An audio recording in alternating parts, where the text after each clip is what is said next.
కిం వా నేన ధనేన వాజికరిభిప్రాప్తేన రాజ్యేన కిం వా పుత్రకళత్రమిత్ర పశుభిర్దేహేన గేహేన కిం జ్ఞాతైతక్షణభంగురం సపతిరోత్యద్యం మనోదూరతః స్వాత్మార్థం గురువాక్యతో భజ భజ శ్రీపార్వతీ వల్లభం అంటారు శంకర భగవత్పాదులు.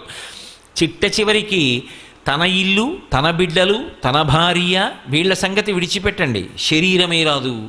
కల్లరి బొమ్మయవు కాయమ్మునొల్లా అద్దె కొంపలబోలు ఆ లోకముల్లా తను పెంచు దొంగలవు తనయులనొల్లా ఎందుకీ భోగమ్ములిందుకీ మురుపు ముందుచా ఉండంగ మురియంగనగునే అంటారు మానస పూజలో.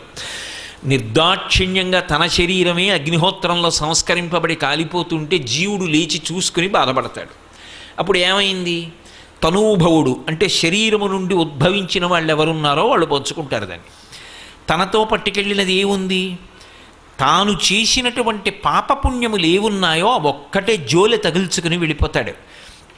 నేను ఇవాళ ఈ శరీరంలో ఉన్నాను, మళ్ళీ ఇక శరీరంలోకి రాను అని రూఢంగా చెప్పడం అంత తేలికైన విషయం కాదు. ఈ శరీరంలోకి ఎలా వచ్చానో అలాగే ఈ శరీరం నుంచి నిష్క్రమించి ఇంకొక శరీరాన్ని పొందుతాను కొంతకాలం అయిపోయిన తర్వాత. అప్పుడు ఆ శరీరానికి కూడా సుఖదుఖాలు ఉంటాయి. ఆ శరీరానికి ఆకలి ఉంటుంది, దాహం ఉంటుంది, ఎక్కడో గూడు కావాలని ఉంటుంది, భయం లేకుండా బ్రతకాలని ఉంటుంది. అలా బ్రతకాలి అనుకున్నప్పుడు అవన్నీ నేను పొందాలి అంటే భగవంతుడు చూసేదేది అంటే ఈ జన్మలో నువ్వేం చేశావు, చేసినదేదో అది పునర్జన్మకు కారణం.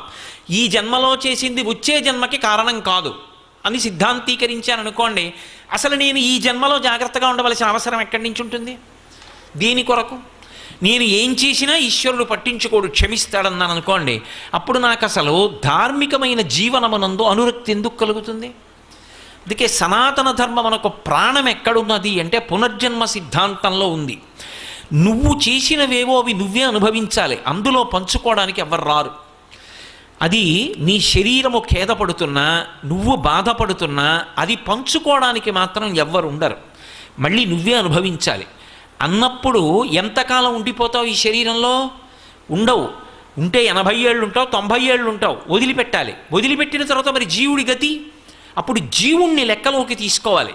తీసుకుని వీడు బాగుండాలి. వీడు బాగుండాలంటే ఇక్కడ ఏదో చెయ్యాలి. మీరు నన్ను ప్రశ్న వేస్తారు, నాకు తెలుసు. అందరికీ అన్నీ చేయడానికి డబ్బు ఉంటుందా అండి? అందరూ ఇలా హరిహర క్షేత్రాలు కట్టగలరా? అందరూ ఇలా వేదికలు నిర్మాణం చేయగలరా అని అడగచ్చు. ఒక్కటి జ్ఞాపకం పెట్టుకోండి, అందరినీ దేవాలయాలే కట్టమని ఈశ్వరుడు ఎప్పుడూ చెప్పలేదు. ఏదో ఒక విభూతిని ఇవ్వకుండా మాత్రం ఈశ్వరుడు పంపడు. నీకు వాక్కు ఇచ్చాడా? నువ్వు పరమ సంతోషంగా భగవంతుణ్ణి కీర్తించు. నీకు 2 చేతులు ఇచ్చాడా? ఆనంద భాష్పాలు పడుతుండగా 2 చేతులు కైమోడ్చి నమస్కరించు. నీకు శక్తినిచ్చాడా? ఒక వృద్ధుడి చెయ్యి పట్టుకొని దారి దాటించు. నీకు ఒంట్లో బలం ఇచ్చాడా? దేవాలయానికి వచ్చి పొద్దున్నే దేవాలయాన్ని తుడు. నీకు ఓపిక ఇచ్చాడా? ఈశ్వరుడు కట్టి విప్పిన బట్ట పట్టుకెళ్ళి ఉతికి ఆరేసి పట్టుకొచ్చి మళ్ళీ దేవాలయంలో అప్పగించు. నీకు ఒక పాట పాడడం వచ్చా? ఈశ్వరుడి దగ్గర కూర్చుని రాజోపచారంలో పాట పాడు. నీకు వాద్యం మ్రోగించడం వచ్చా? వాద్యం ఘోషయామి అన్నప్పుడు వాద్యం మ్రోగించు. నీకు ఇవేమీ కాదా? వచ్చి కూర్చుని జపం చెయ్యి. అన్నిటిలోకి దేవాలయానికి చెయ్యగలిగిన మహోపకారం ఏమిటో తెలుసా? నేను ఆ మాట చెప్తే మీరు తెల్లబోతారు. ఒక గుడికి చేసే మహోపకారం ఏమిటి అంటే గుడికి వెళ్ళడమే. ఎందుకో తెలుసా? ఎంత పెద్ద గుడి కట్టనివ్వండి, ఎంత శోభస్కరంగా కట్టనివ్వండి, చుట్టుపక్కల ఉన్న వాళ్ళు ఎవ్వరికీ గుడి మీద శ్రద్ధ లేదు, ఎవరూ గుడిలోకి రారు. అప్పుడు ఆ గుడి ప్రయోజనం ఏమిటి? అది అత్యంత ప్రమాదకరమైన సంకేతం. భగవంతుడు కూడా ఆర్తో జిజ్ఞాసురర్థార్థీ జ్ఞానీచ భరతర్షభ అన్నాడు. ఆర్తి కలిగిన వాడు, కోరికున్నవాడు నన్ను ఆశ్రయిస్తాడన్నాడు. కోరిక అంటే అమెరికా అధ్యక్ష పదవి కావాలి అని నేను కోరితే మహాదోషం. నేను ఈ దేశానికి రాష్ట్రపతి అయిపోవాలనుకుంటే దోషం. నా భార్యా బిడ్డల్ని పోషించుకోవాలి అని నేను కోరుకుంటే అవసరం. నా కూతురికి ఒక ఆపదొచ్చి ఆ ఆపదొచ్చినటువంటి కూతురు ఆపద నుంచి గట్టెక్కి దాని ఆరోగ్యం బాగుండాలని నేను కోరుకున్నాను అనుకోండి. ఒకప్పుడు నా కూతురు నాలుక తెగిపోయింది. తెగిపోతే నేను నా కూతురు నాలుక అంటుకోదు అంటే అంటుకోవాలి అని ఎన్నో దేవాలయాలకి పాదయాత్రలు చేశాను. అది కోరిక కిందకి రాదు, అతి కోరిక కాదది, అది అవసరం. నా కడుపున పుట్టిన కూతురు బాగుండాలని నేను కోరుకోవాలి, అది అవసరం. అది ఏది అవసరమో అది కోరికే కాదు, ఏది అవసరము కాదో దాన్ని అపేక్షించడం కోరికే అవుతుంది. అప్పుడు అది ఇస్తే నువ్వు పాడవుతావా, ఇవ్వచ్చా ఇవ్వకూడదా అన్నది ఈశ్వరానుగ్రహాన్ని బట్టి ఉంటుంది. అందుకే వాంఛితార్థ ప్రదాయిని, ఇది నీకు ఇస్తే పాడవంటేనే అమ్మవారి ఇస్తుంది తప్ప ఇది అడిగాడు కదా అని ఇచ్చేస్తే వాడు పాడైపోతాడంటే అమ్మవారి ఇవ్వదు. పిల్లవాడు నామనవడే కదా అని చిన్న పిల్లవాడు ఏడుస్తున్నాడు కదా అని పట్టుకెళ్ళి కత్తిరిస్తానా? ఇవ్వకూడదు. వాడు ఏడుస్తున్నాడు కదా అని కత్తిరిస్తే వేలు కత్తిరించుకుంటాడు వాడు. ఏమార్చి ఇవ్వకుండా ఉంటాను, ఏది అవసరమో అది ఇస్తాను. వాడు బువ్వ కావాలని ఏడుస్తున్నాడు అనుకోండి, ఎంత పనిలో ఉన్నా తీసుకొచ్చి వాడికి ఏదో ఒకటి పెడతాను. వాడికి అవసరమైంది తీర్చాలి, అవసరమైనది కోరిక కాదు, అవసరము కానిది కోరికకు వస్తుంది. వేదాంత శాస్త్రంలో మాటల వెనక ఉండేటటువంటి గాంభీర్యాన్ని తెలుసుకుని ఉండాలి.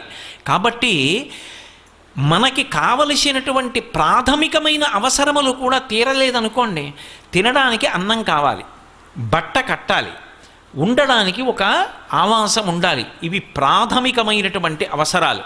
ఇవి లేవనుకోండి, ఇది ఎవరికి లేవో వాడు కేవలం వాడొక్కడే దుఃఖపడడం, వాడిని ఆశ్రయించి ఉన్న వాళ్ళందరూ దుఃఖపడతారు. వాడి భార్య, వాడి బిడ్డలు, వాడి బంధువులు, వాడి స్నేహితులు అందరూ బాధపడతారు. అయ్యో పాపం వాడికి అన్నం లేదురా, తినడానికి అన్నం లేదురా, మొహమాటస్తుడు, ఎన్నాళ్ళు మనం పెడతాం, అసలు తిన్నాడో తినలేదో, ఇవాళ భోజనం చేశాడో చేయలేదో, ఎంత బాధపడతారు. అది అమ్మవారు ఐశ్వర్యాన్ని ఇచ్చేటప్పుడు దేని కారణంగా ఇస్తుంది అంటే పరాశర భట్టర్లు అంటున్నారు, ఈ పునర్జన్మ సిద్ధాంతాన్ని ప్రాతిపదిక చేసి మాట్లాడుతున్నారు ఆయన. ఏదో కేవల శ్లోక రచన కాదు, మహాత్ములు చేసినటువంటి శ్లోకాలు పరమ ప్రామాణ్యములై ఉంటాయి. యద్రూభంగా ప్రమాణం స్థిరచర రచన తారతమ్యే మురారే. ఒకడు మహదైశ్వర్యవంతుడయ్యాడు, ఒకడు నిరుపేద అయ్యాడు. సృష్టిలో ఈ భేదం ఎందుకు రావాలి? అమ్మవారు పరమకారుణ్యమూర్తి కదా, అందరికీ సమానంగా ఇవ్వచ్చు కదా అంటే అది ఆవిడ దోషం కాదు. ఇవ్వడానికి ఆవిడ ఎప్పుడూ సిద్ధమే, కానీ వీడికి ఇచ్చింది వీడెప్పుడూ 10 మంది కోసం ఉపయోగించింది లేదు. తనది తనకే మిగిలిపోవాలని కోరుకున్నాడు తప్ప, తాను ఏదైనా చేస్తే దానికి తనకు ప్రతిఫలం ఉండాలని కోరుకున్నాడు తప్ప నాకు ఏమీ అక్కర్లేదు, నేను ఇది ఈశ్వర ప్రీతి కొరకు చేస్తున్నాను. అందుకే పుణ్యము అన్న మాటకు అర్థం ఏమిటంటే నాకు ఇది కావాలి అని నిజానికి అడగడం. దేనికి చేస్తున్నావు? బ్రహ్మప్రీతం అని ధారబోసే భువనం ఆశ్చర్యము పొంద. పుణ్యము అన్న మాటకు అర్థం ఏమిటంటే నాకు ఇది కావాలి అని నిజానికి అడగడం. దేనికి చేస్తున్నావు? బ్రహ్మప్రీతం అని ధారబోసే భువనం ఆశ్చర్యము పొందగా. దీని చేత పరమేశ్వరుడు సంతోషిస్తున్నాడు. ఈశ్వరుడు నాకు ఇది ఇచ్చాడు. ఈశ్వరుడు అనుగ్రహించి పాత్రత కలిగినటువంటి ఒక వ్యక్తిని కూడా చూపించాడు. ఒక వ్యక్తి ఉన్నాడు, పరమభక్తుడు. ఆయనకు ఆ పూట అన్నం ఏ కారణం చేతనో లభించలేదు, ఆయన లేనివాడు కాడు, కానీ అటువంటి వాడికి అన్నం పెట్టే అదృష్టం నీకు వచ్చింది. ఇప్పుడు అన్నం పెట్టి నువ్వు గొప్ప కాదు, ఈశ్వరుడు అంతటి మహాభక్తున్నొకడిని ఒక పూట నీ ఇంటికి పంపించాడు ఏదో కారణం అడ్డుపెట్టి. ఇప్పుడు ఆయన అన్నం తిన్నాడు, ఆ అన్నం తిన్న కారణం చేత అక్షయ ఫలితాన్ని ఇస్తాడు, తనని నమ్ముకుని బ్రతుకుతున్నవాడు. అటువంటి వాడికి పట్టెడన్నం పెట్టేటటువంటి అవకాశం కల్పించాడు. ఇప్పుడు ఈ పుణ్యం ఒక్కదాన్ని అడ్డు పెడతాడు, అడ్డుపెట్టి కోట్ల జన్మలు కాపాడేస్తాడు. అన్నవస్త్రాలకి లోటు ఇవ్వడు. అందుకే తిథులలో కూడా అన్ని వేళలా అందరికీ అవకాశం ఉండొచ్చు ఉండకపోవచ్చని ఒక్కొక్క తిథిని నిర్ణయిస్తారు. అక్షయ తృతీయ అని మనకు ఒక తిథి వస్తూ ఉంటుంది. అక్షయ తృతీయ నాడు జలకుంభం అంటే కుండలో నీళ్లు పోసి యాలుక గుండ వేసి అది పట్టుకెళ్ళి దానం చేస్తారు. ఎవరైనా చల్లటి నీళ్లు తాగి తృప్తి పొందాడనుకోండి, ఆ తరువాతి కాలంలో వాడు ఏ శరీరంలో ఉండనివ్వండి నీటికి బాధ రాదు. అలక్ష్మి పట్టుకోదు. జ్యేష్ఠాదేవి అంటారు, లక్ష్మీదేవి కన్నా ముందు పుట్టింది ఆవిడ పట్టుకుందనుకోండి దుఃఖం అనుభవిస్తాడు. ఆ దుఃఖం అనుభవించవలసిన కారణం తొలగిపోతుంది. అందుకే ఒకడు మహదైశ్వర్యవంతుడయ్యాడు, ఒకడు అవలేకపోయాడు అంటే దేన్ని ప్రాతిపదిక చేస్తుంది ఆవిడ అంటే గత శరీరంలో వాడు ఏం చేశాడన్నదాన్ని ప్రమాణంగా తీసుకుంటుంది. యద్భ్రూభంగా ప్రమాణం స్థిరచర రచన తారతమ్యే మురారే వేదాంతా తత్వచింతాం మురభిదురసి యత్ పాదచిహ్నైత్తరంతి భోగోపోద్ఘాతకైళీచులిఖిత భగవత్వైశ్వరూప్యానుభావ సనశ్రీ అస్పృణీతాం అమృతలహరి ధీలంఘనీయై అపాంగై. అమ్మా, నీ ఆ కడగంటి చూపు ఉన్నదే, ఆ చూపు కోసం సమస్త లోకములలో ఉన్నటువంటి జీవులు నీ వంక తిరిగి నమస్కారం చేసి చూస్తూ ఉంటారు. అందుకే ఇందిరా లోకమాత అని అమరకోశం లక్ష్మీదేవిని ఉద్దేశించి కేవలము తన కనుబొమ కదలిక చేత అంతటి ఐశ్వర్యాన్ని ఇవ్వగలిగినటువంటి తల్లి. అటువంటి తల్లి అనుగ్రహం కలగలేదనుకోండి, జీవితంలో బాధపడడంతో సరిపోదు, అది నిందకు కారణమవుతుంది. నేను అన్న మాట మీరు జాగ్రత్తగా పట్టుకోవాలి. లక్ష్మీ కటాక్షం అంటే కేవలం డబ్బు వచ్చి పడిపోవడం ఒక్కటే అని అనుకోకూడదు. లక్ష్మీ కటాక్షమునందు అంతర్లీనంగా ప్రతిపాదింపబడిన విషయం, ఏ కాలమునందు ఏది కలగాలో దేశకాలముల యందు అది కలగకపోతే ఆ వ్యక్తి నిందకి పాత్రుడవుతాడు. తల్లిదండ్రులు కష్టపడి పిల్లవాడిని పెంచి పెద్ద చేసి విద్యాభ్యాసం చేయించారు. వాడు అక్కడికి రాలేదు, వాడు ఒక్క 4 రూపాయలు సంపాదించలేదు. వాడు ఎంత చదువుకోనివ్వండి, ఒక్క రూపాయి కాసు సంపాదించకుండా తిరుగుతున్నాడు అనుకోండి, అమ్మ తిట్టదు. అమ్మ తిట్టినా తాటాకు మంట. అమ్మకి కోపం ఉండదు అసలు. అమ్మ నోటి వెంట ఎప్పుడైనా ఒక నిందావాక్యం వచ్చింది అంటే ఆశీపురస్సరంగా వస్తుంది తప్ప అసలు అమ్మ బిడ్డడు పాడవ్వాలని తిట్టడం అన్న మాట లోకంలో ఉండదు. అటువంటి తల్లిట బాధపడి నింద చేస్తుంది. ఎప్పుడు నింద చేస్తుంది అంటే, వీణ్ణి నేను ఎందుకు కన్నానంటే రెక్కలు అలిసిపోయినప్పుడు ఆయనకి ఆసరా అవుతాడు అని కన్నాను. అందుకే కొడుకు ఎవరు అంటే శాస్త్రం కొన్ని మాటలు చెప్పింది. ఏ కొడుకు తండ్రి ఒక చూరు కింద ఉన్నప్పుడు, కొడుకుతో కలిసి ఉన్నప్పుడు ఆ కొడుకు తిరుగుతుంటే తండ్రి ఆనందపడిపోతాడో, ఆ చూపు చాలు వాడు తిరుగుతున్నాడు అని ఆనందపడిపోవాలి. తండ్రి పడుకుంటున్నాడు, కొడుకు వచ్చి ఒక్కసారి కాళ్ళొత్తి వెళ్ళాలి తండ్రి గారికి. తండ్రి శంకరుడు, శివాలయంలో కాదు శివుడు ఉండేది. నమశంకరాయచ వేదం చెప్పింది. శంకరుడు ఎక్కడ తిరుగుతాడు అంటే తండ్రి రూపంలో తిరుగుతాడు. తండ్రి ఆర్తి ఎప్పుడూ శుభాలు చెయ్యాలని ఉంటుంది.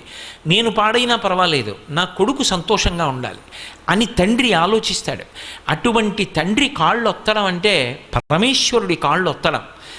అటువంటి కొడుకు ఒక వయసు వచ్చిన తరువాత కూడా ఒక్క రూపాయి సంపాదించలేదనుకోండి, మాతా నిందతి నాభినందతి పితా భ్రాతా న సంభాషతే భృత్యకుప్యతి నానుగచ్చతి సుతా కాంతాపి నాలింగతే అర్ధప్రార్థన శంకయా నకురుతే సల్లాపమాత్రం సుహృత్ తస్మాత్ నైతికమర్ధమార్జన శృణు సఖే విత్తేన సర్వే వశాః.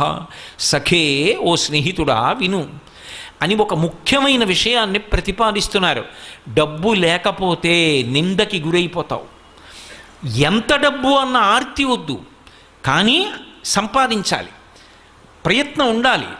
ఆ ప్రయత్నం కూడా చేయకుండా ఒక్క రూపాయి సంపాదించకపోతే మాతా నిందతి, అమ్మ నిందిస్తుంది. నాభినందతి పితా, తండ్రి కొడుకుని చూసి సంతోషంగా ఎరా అని ఇలా వెన్నుపామ్మి తట్టడం. నాభినందతి పితా భ్రాతా న సంభాషతే, మేము కష్టపడి సంపాదిస్తాం, వీడొక్క రూపాయి తేడు అన్నదమ్ములు మాట్లాడరు. భృత్యకుప్యతి, సేవకుడు చెప్పిన పని చేయడు, ఒక్క రూపాయి ఇవ్వలేవు కానీ పనులు చెప్తావా అంటాడు. భృత్యకుప్యతి నానుగచ్చతి సుతా, తండ్రి గారి ఇంట్లోకి వస్తూ ఉంటే కొడుకు జలపాత్ర పట్టుకుని ఎదురొచ్చి నాన్నగారు కాళ్ళు కడుక్కోండి అనాలి. ఎదురు రాడు. నానుగచ్చతి సుతా కాంతాపి నాలింగతే, భార్య కూడా ప్రియమార ఆలింగనం చేసుకోదు. ఆఖరికి అర్ధప్రార్థన శంకయాన కురుతే సల్లాపమాత్రం సుహృత్, అతను చాలా మంచి స్నేహితుడు, అతనేమి దోషభూయిష్టమైన నడవడి ఉన్నవాడు కాడు. కానీ అస్తమానం కనపడినప్పుడల్లా డబ్బు అడుగుతుంటే ఆయన మాత్రం ఎక్కడి నుంచి తెస్తాడు? అందుకని ఇట్నుంచి ఈ డబ్బు సంపాదించిన వాడు ఎడుతుంటే అట్నుంచి సుహృత్ మంచివాడైన స్నేహితుడు ఇలా వస్తుంటే వీణ్ణి చూసి పని లేకపోయినా ఇటు రావలసిన వాడు అటు వెళ్ళిపోతాడు. నకురుతే సల్లాపమాత్రం, ఏమాయి బాగున్నావా అని ఇలా చెయ్యి కూడా ఎత్తడు. నకురుతే సల్లాపమాత్రం సుహృత్ తస్మాత్ నైతికమర్ధమార్జన శృణు సఖే. కాబట్టి ఓ స్నేహితుడా, డబ్బు సంపాదించు. డబ్బు సంపాదించనన్న మాట అనకు. యవ్వనంలో డబ్బు సంపాదించి తీరాలి. కాబట్టి తస్మాత్ నైతికమర్ధమార్జన శృణు సఖే విత్తేన సర్వే వశాః. ఆ డబ్బు చేత లోకమునందు సమస్తమైన సుఖములు కలుగుతాయి. కానీ ఒక్కటి గుర్తుపెట్టుకో, నీతి తప్పి సంపాదించవద్దు. అదే సమస్త దుఃఖములకు కారణమవుతుంది. కాబట్టి సంపాదించేటప్పుడు ఒక్కటి గుర్తుపెట్టుకో, నైతికమర్థమార్జన శృణు సఖే. నీతిగా సంపాదించు, నీతి కొరకు ఖర్చు పెట్టు. ధార్మికంగా సంపాదించు, ధార్మికంగా ఖర్చు పెట్టు. ఈ ప్రవాహం ఉన్నదే, అందుకే కరెన్సీ అంటారు. అది ఎప్పుడు కదిలిపోతుంటుంది, రావాలి వెడుతూ ఉండాలి. ఈ వచ్చి వెళ్ళే ప్రక్రియలో నువ్వు తరించిపోతావు. కాబట్టి తస్మాత్ నైతికమర్థమార్జన శృణు సఖే విత్తేన సర్వే వశాః. కాబట్టి డబ్బు అవసరం లేనివాడు ఎవరు లోకంలో? తస్మాత్ నైతికమర్థమార్జన శృణు సఖే విత్తేన సర్వే వశాః. కాబట్టి డబ్బు అవసరం లేనివాడు ఎవరు లోకంలో? గృహస్థాశ్రమంలో డబ్బు యొక్క అవసరం లేకపోవడం అన్నది ఉండదు. అయితే ఇందులో మీరు ఒక్క విషయాన్ని జ్ఞాపకం పెట్టుకోవాలి. మహాలక్ష్మీ కటాక్షము అనేటటువంటి మాటకు అర్థం కేవలముగా డబ్బు ఒక్కటే అనుకుంటే పొరపాటు. ఎందుచేత అంటే నేను మీతో చెప్పా, లక్ష్మి అంటే లక్ష్యతే ఇది లక్ష్మి. ఆమె చూస్తుంది, మన చేత చూడబడుతుంది. ఎందుకు చూడబడుతుంది అంటే మా వంక చూస్తే బాగుండని చూడబడుతుంది. ఆవిడ ఒక్కసారి నా వంక చూస్తే బాగుండు అని మనం చూస్తాం, ఆవిడ లోకములను ఇలా చూస్తుంటుంది. మరి అదేమిటి? ఆవిడ చూస్తుంటే నన్ను చూస్తే బాగుండని చూడడం ఏమిటి అంటే, ఆవిడ అంతటా చూస్తున్నా ఆవిడ చూపు నీ మీద పడలేదు. అది దరిద్రానికి కారణమైంది.